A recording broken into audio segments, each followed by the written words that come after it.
जय हिंद प्यारे बच्चों, स्वागत है आपका अपना YouTube channel Vidya A to Z में। तो प्यारे बच्चों, अब टेंशन छोड़ दो क्योंकि हम आपके लिए इस चैनल पर सारी वो चीज देने वाले हैं जो आपके एग्जाम में बहुत ज्यादा जरूरी होंगी और महत्वपूर्ण होंगी।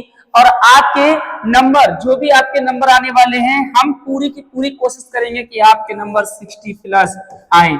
हमारा ये टारगेट है कि आपके नंबर 60 प्लस आए, तो इसीलिए आप हमारे चैनल को अभी सब्सक्राइब कर लो, बेल आइकन को दबा लो। मैं आपको पढ़ाने वाला हूँ प्रकाश का परावर्तन। प्रकाश के परावर्तन का ये जो चैप्टर है, इसका ये पार्ट 2 है। पहले वाले पार्ट में हमने प्रकाश का परावर्तन पढ़ा, दर्पण की प्रकार पढ़े हैं, हमने दर्पण से संबंधित मुख्य परिभाषाएं पढ़ी जो कि एग्जाम के लिए बहुत ही ज्यादा जरूरी हैं। दर्पण संबंधित मुख्य परिभाषाएं क्यों जरूरी हैं? क्योंकि उसी के आधार पे जब हम पढ़ेंगे ना दर्पण से संबंधित, हम पढ़ेंगे दर्पण से प्रतिबिंब का बनना, दर्पण से प्रतिबिंब का बनना। तो दर्पण से प्रतिबिंब का बनना जब हम पढ़ेंगे तो ये एग्जाम के लिए बहुत जरूरी है, क्योंकि इसमें जो हमने दर्पण पढ़े हैं ये हमारे दो दर्पण हैं। हमने कितने दर्पण पढ़े हैं? दो दर्पण।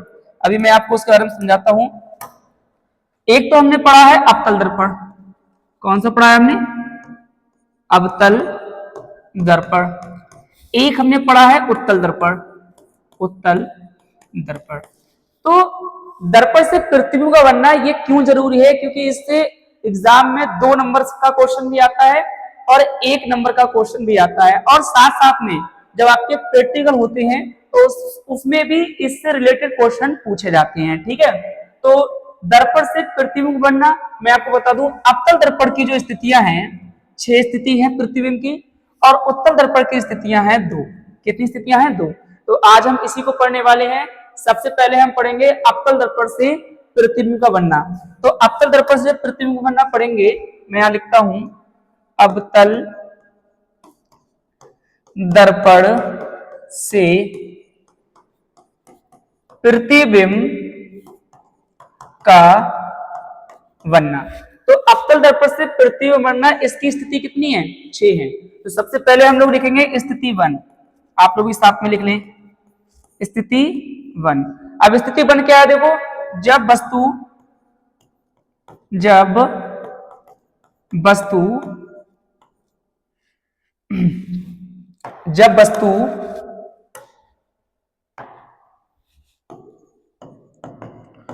अनंत पर हो।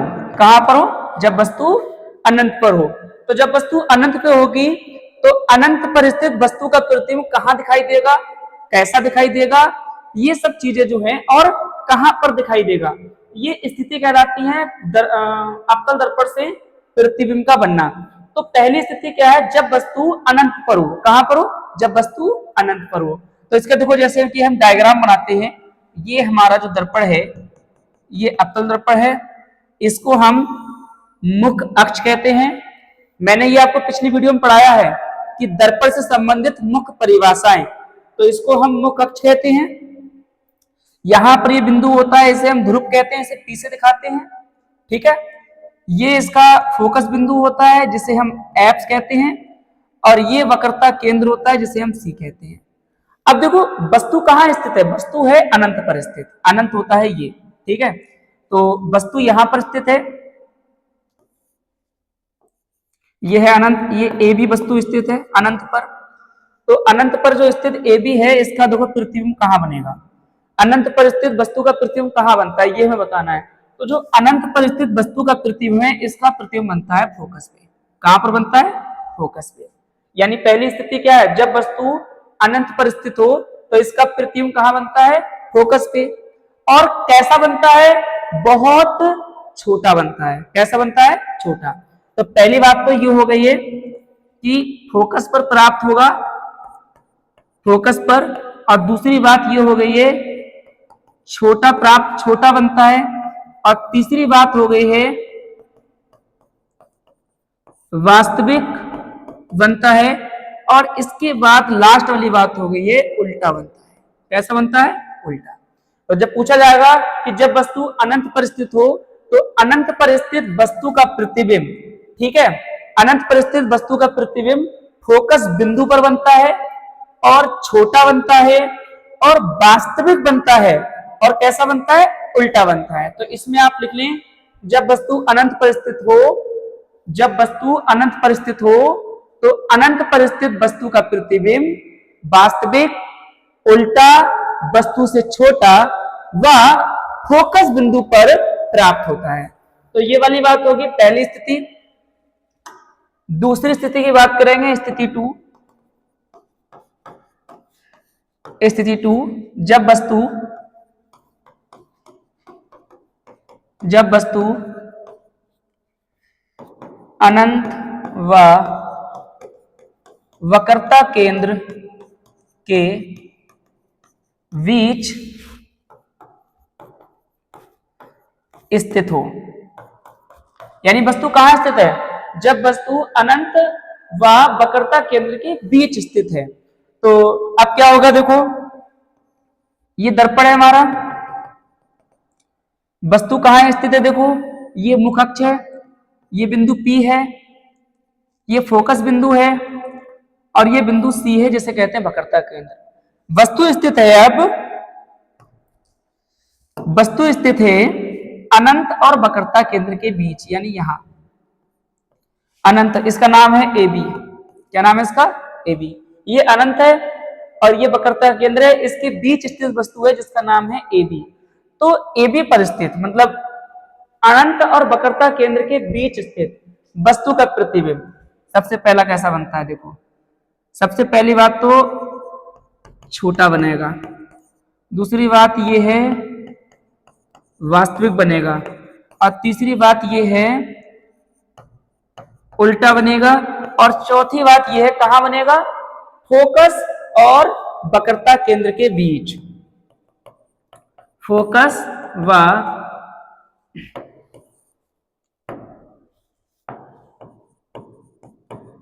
वक्रता केंद्र के बीच। अगर डायग्राम बनाना हो तो डायग्राम कैसे बनाएंगे, देखो डायग्राम भी ड्रॉ करके देते हैं आपको। डायग्राम देखो, एक प्रकाश किरण यहां से जाएगी,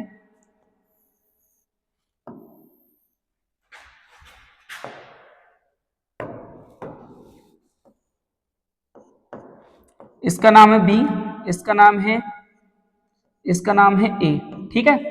तो इस तरीके से डायग्राम बना सकते हैं। ये प्रतिबिंब कहां प्राप्त होगा, वक्रता केंद्र और फोकस के बीच प्राप्त होता है। तो स्थिति क्या है, जब वस्तु अनंत व वक्रता केंद्र के बीच स्थित हो तो उसका प्रतिबिंब कैसा प्राप्त होगा, छोटा, वास्तविक, उल्टा, फोकस व वक्रता केंद्र के बीच प्राप्त होता है। तो इसमें लिखना चाहो तो आगे ले सकते हो, अनंत व वक्रता केंद्र के बीच स्थित वस्तु का प्रतिबिंब वास्तविक, छोटा व उल्टा तथा फोकस व वक्रता केंद्र के बीच प्राप्त होता है, ठीक है, ऐसे करके लिख सकते हैं। तीसरी स्थिति आती है स्थिति 3। ये क्या है, देखो जब वस्तु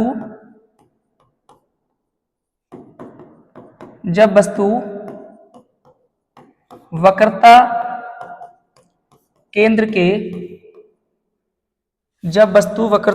के नहीं, वक्रता केंद्र पर, जब वस्तु वक्रता केंद्र पर स्थित हो, तो जब वस्तु वक्रता केंद्र पर स्थित हो, तो अगर वस्तु वक्रता केंद्र पर स्थित है तो देखे ध्यान से चित्र क्या बनेगा, ये आ गया अवतल दर्पण, इसको क्या बोलते हैं हम, मुख अक्ष, ये बिंदु P है, ठीक है, ये बिंदु P है। अब ये बिंदु है C, यहां पर वस्तु स्थित है, इस वस्तु का नाम है AB, और यहां पर जहां से प्रकाश कट के जाएगी इसको हम बोलेंगे F, ठीक है।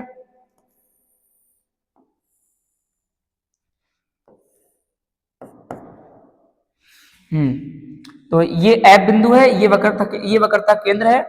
तो प्रतिबिंब प्राप्त होगा यहां पर, इसका नाम है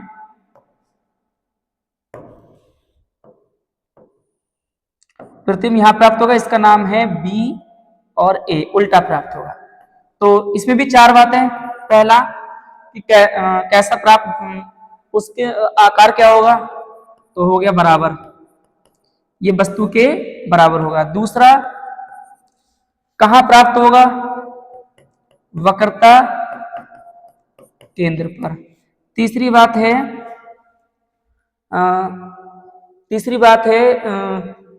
पहला हो गया बराबर, फिर हो गया वक्रता केंद्र पर, तीसरा हो गया उल्टा,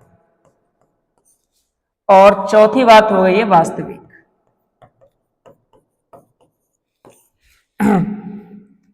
तो पूछा जाएगा जब वस्तु वक्रता केंद्र पर स्थित हो, तो वक्रता केंद्र पर स्थित वस्तु का प्रतिबिंब, वक्रता केंद्र पर स्थित वस्तु का प्रतिबिंब वास्तविक, उल्टा व वस्तु के बराबर तथा वक्रता केंद्र पर ही प्राप्त होता है। कहां प्राप्त होगा, वक्रता केंद्र पर ही। वक्रता केंद्र पर स्थित वस्तु का प्रतिबिंब कहां प्राप्त होगा, वक्रता केंद्र पर प्राप्त होगा, और बराबर प्राप्त होगा, वस्तु के बराबर होगा, वक्रता केंद्र पर प्राप्त होगा, उल्टा प्राप्त होगा, वस्तु उल्टी दिखाई देगी, और वास्तविक कैसा प्राप्त होगा, वास्तविक। इसी तरीके से देखो जो हमारी चौथी स्थिति है, स्थिति 4, इसको हम क्या बोलते हैं, जब वस्तु वक्रता केंद्र व फोकस के बीच स्थित हो। अब वस्तु कहां स्थित है, वक्रता केंद्र और फोकस के बीच। इसको मैं दिखा देता हूं आपको। देखो ये तो हमारा हो गया अवतल दर्पण, कौन सा हो गया, अवतल। ये हो गई मुख अक्ष, ये बिंदु P है, और ये बिंदु है C, यहां पर है फोकस बिंदु, इसके बीच में वस्तु स्थित है। इस वस्तु का नाम है AB। क्या नाम है इस वस्तु का, इस वस्तु का नाम है AB। यहां से प्रकाश चलेगा,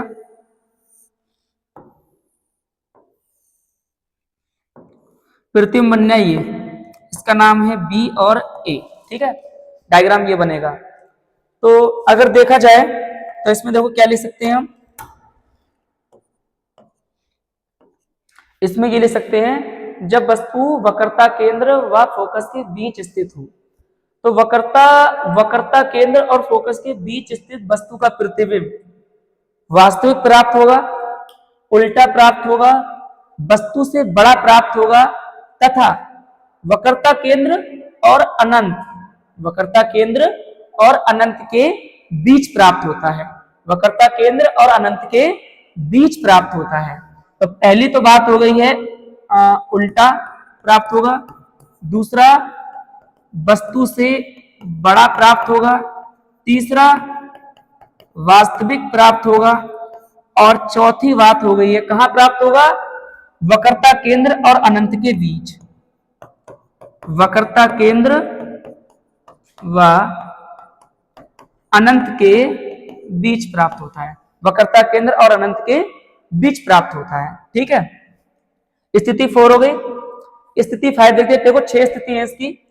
अब स्थिति 5 देखते हैं। देखो हमारी स्थिति 5 क्या है,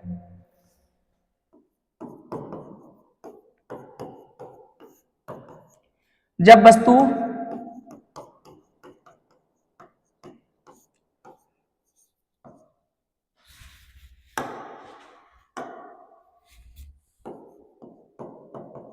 मुख्य फोकस पर स्थित हो। कहां स्थित हो, मुख्य फोकस पर। तो देखो मुख्य फोकस क्या है, हमने देखो दर्पण पहले बना लिया, अवतल दर्पण है ये, ठीक है। ये इसकी मुख अक्ष है, ये ध्रुव P है। अब मैंने आपको बताया था ये वक्रता केंद्र है, ये फोकस बिंदु जिसे F कहते हैं। तो वस्तु जो स्थित है, वस्तु यहीं पर स्थित है, इस वस्तु का नाम है AB। तो जो मुख्य फोकस पर स्थित वस्तु है, इसका प्रतिबिंब कहां प्राप्त होगा, इसका प्रतिबिंब प्राप्त होगा अनंत पे। कहां प्राप्त होगा, अनंत पे। तो यहां पर ये प्रतिबिंब प्राप्त होगा जिसका नाम होगा BA, ठीक है। जब वस्तु मुख्य फोकस पर स्थित हो, तो इसमें क्या लिखेंगे, इसमें आगे लिखेंगे मुख्य फोकस पर स्थित वस्तु का प्रतिबिंब, मुख्य फोकस पर स्थित वस्तु का प्रतिबिंब वास्तविक, उल्टा, वस्तु से बहुत बड़ा, वस्तु से बहुत बड़ा व अनंत पर प्राप्त होता है। कहां प्राप्त होता है? अनंत, ये अनंत है, ठीक है, अनंत पर प्राप्त होता है। मुख्य फोकस पर स्थित वस्तु का प्रतिबिंब वास्तविक, उल्टा, वस्तु से बहुत बड़ा व अनंत पर प्राप्त होता है। तो ये हमारे पास स्थिति 5 हो गई है। लास्ट स्थिति हमारे पास बची है जिसका नाम है स्थिति 6। स्थिति 6 इसका ये क्या है? देखो स्थिति 6, स्थिति 6 देखो ये है, जब वस्तु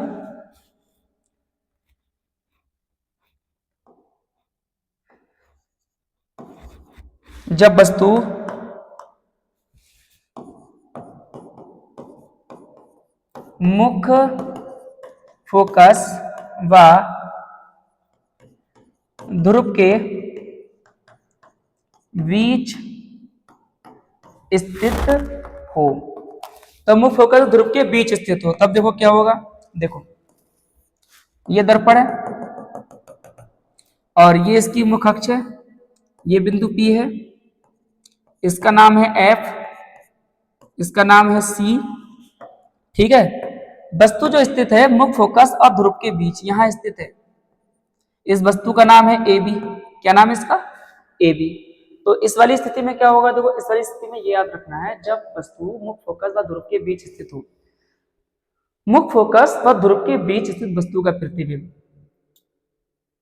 सबसे पहली बात तो आभासी,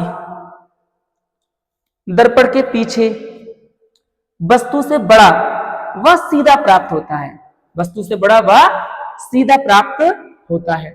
तो ये सभी हमारी स्थिति रही है। स्थिति से रिलेटेड मैं आपको कुछ क्वेश्चन दिखाता हूं, इन क्वेश्चनों की हम स्टडी करेंगे, ये बहुत जरूरी है, ठीक है। देखो दर्पण कितने प्रकार के होते हैं, पहली बात तो ये है। तो अगर दर्पण पूछ जाए कितने प्रकार के, दर्पण हम बताएंगे 2 प्रकार के होते हैं। कितने प्रकार के दर्पण होते हैं? हमारे 2 प्रकार के, ठीक है।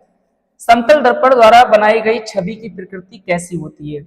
वास्तविक और उल्टी होती है, वास्तविक और सीधी होती है, आभासी और सीधी होती है, आभासी और उल्टी होती है। तो इसका राइट आंसर आपको देना है कमेंट बॉक्स में। इस क्वेश्चन का राइट आंसर आप कमेंट बॉक्स में देंगे सभी लोग, ठीक है। गोलीय दर्पण कितने प्रकार के होते हैं? गोलीय दर्पण 2 प्रकार के होते हैं, ठीक है। किसी वस्तु की दूरी और प्रतिबिंब की दूरी के बीच क्या संबंध होता है जब वस्तु का समतल दर्पण के सामने रखा जाता है? तो इसका देखो, इस क्वेश्चन का देखो राइट आंसर क्या होगा? वस्तु की दूरी और प्रतिबिंब की दूरी से अधिक होती है। किसी वस्तु की दूरी और प्रतिबिंब की दूरी के बीच क्या संबंध होता है जब वस्तु समतल दर्पण हो? वस्तु की दूरी और प्रतिबिंब की दूरी अधिक होती है, वस्तु की दूरी और प्रतिबिंब दूरी बराबर होती है। देखो समतल दर्पण जो है, इसके सामने कोई वस्तु रखी है, तो उसके सामने रखी वस्तु और उसके अंदर बना प्रतिबिंब दोनों ही बराबर दूरी पे होंगे। जैसे मान लीजिए ये दर्पण है, समतल दर्पण, और ये मैंने वस्तु इसके सामने रख दी है, तो ये इतनी ही दूरी पर इस दर्पण में दिखाई देगी जितनी दूरी पर ये रियल में है। ये समतल दर्पण की प्रॉपर्टी होती है। तो इसका राइट आंसर होगा जब वस्तु की दूरी प्रतिबिंब दूरी दोनों बराबर होंगी। तो इससे रिलेटेड काफी क्वेश्चन है, ये आपके होमवर्क बनाकर हम आपके पास सेंड कर देंगे ताकि आप जिससे देख सकें आसानी से, ठीक है। तो ये तो हो गई है अवतल दर्पण की स्थिति। ये किसकी हो गई है? अवतल दर्पण की स्थिति। अब अवतल दर्पण की स्थिति के बाद आता है उत्तल दर्पण। तो देखो उत्तल दर्पण की 2 स्थितियां हैं। कितनी स्थितियां हैं? 2।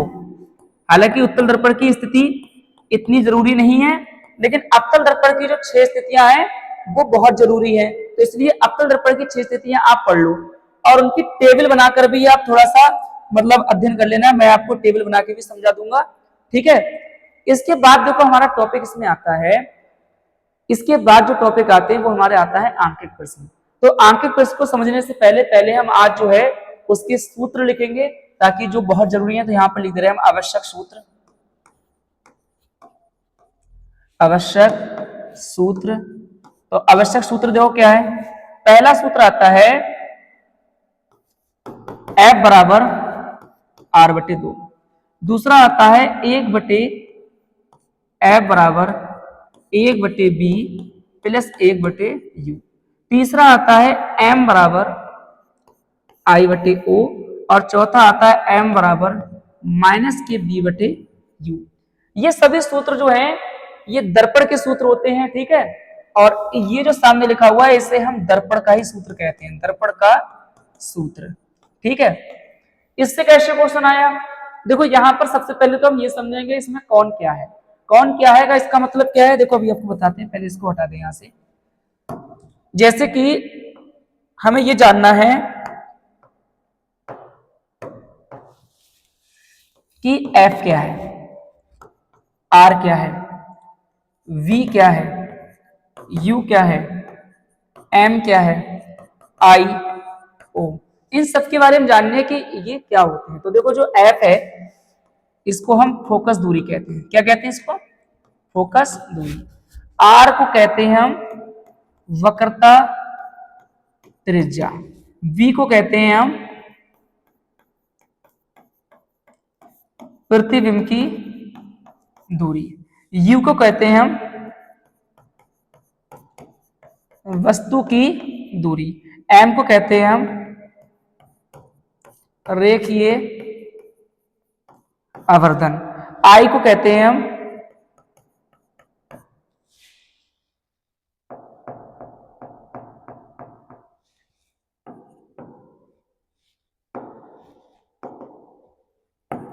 प्रतिबिंब का आकार, प्रतिबिंब का आकार, O को कहते हैं हम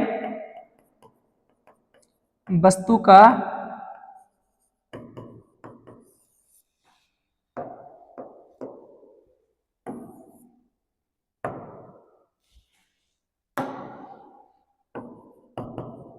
आकार।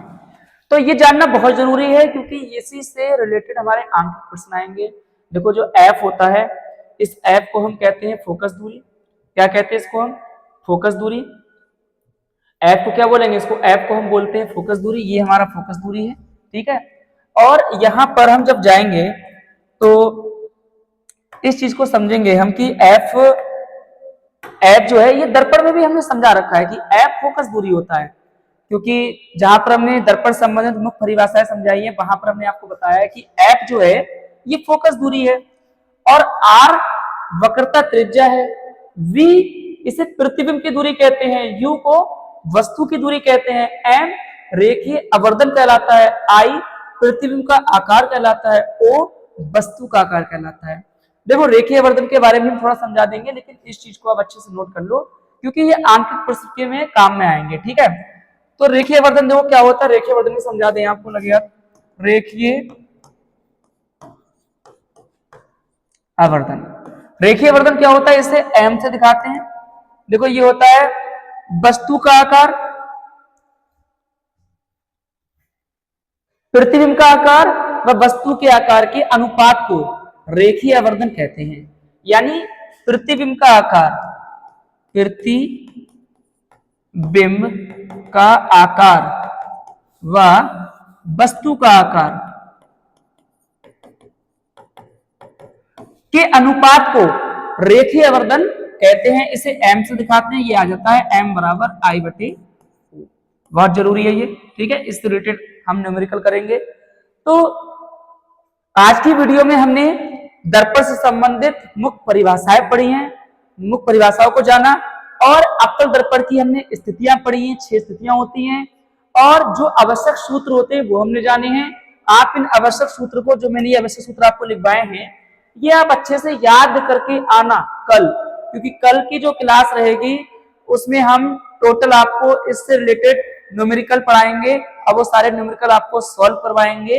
आप बहुत अच्छे से इनको याद करके आना है कि F बराबर R बटे 2 होता है, F और R में संबंध ये होता है F बराबर R बटे 2, 1 बटे F बराबर 1 बटे V प्लस 1 बटे U, ये दर्पण का सूत्र कहलाता है। किसका कहलाता है, दर्पण का सूत्र। और सुनो, इसका हमें निगमन नहीं पढ़ना है, निगमन आपके सिलेबस में नहीं है, निगमन सिलेबस में नहीं आएगा, सिर्फ हमें इससे आंकिक प्रश्न पढ़ना है, न्यूमेरिकल पढ़ना है। तो आप सभी लोग न्यूमेरिकल अच्छे से तैयार कर लें, न्यूमेरिकल इससे आएंगे, इसका सूत्र का निगमन नहीं आएगा।